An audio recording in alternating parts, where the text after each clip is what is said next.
جانتاکەی شەهید ئارام. شەهید ئارام.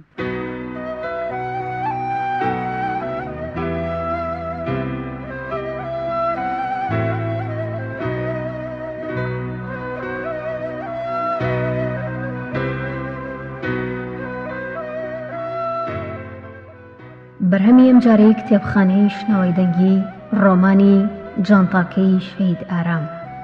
ئەم ڕۆمانە لە نووسینی ژوان ئاوارە، دیزاین فواد کەوڵۆسی، چاپی یەکەم 2019، چاپخانەی کەنج، تیراژ 1000 دانە.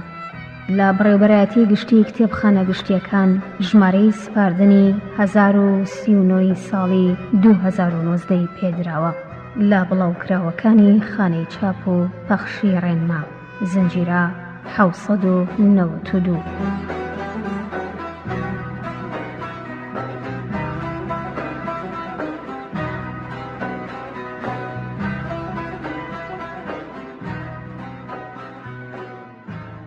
جانتاکەی شەهید ئارام لە خوێندنەوەی هاوڕێتان نەرمین عەبدوڵڵا، کاری دەنگ و مۆنتاژ ئاوات کوێستانی.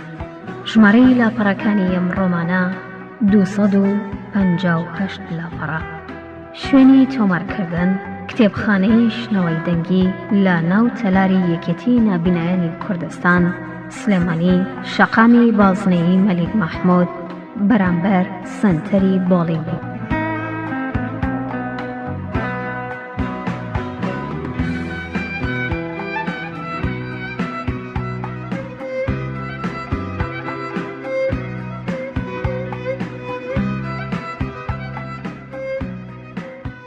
دەتوانن بۆ سەرنج و تێبینیەکانتان لە سەر چۆنێتی خوێندنەوە و تۆمارکردنی ئەم ڕۆمانە پەیوەندی بکەن بە کتێبخانەی شنەوای دەنگی لە ڕێی ژمارە تەلەفۆنی 328 71 97.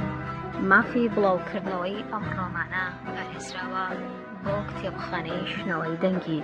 بەرواری تۆمارکردن دەی 3 ساڵی 2019 ڕۆژی یەکشەممە.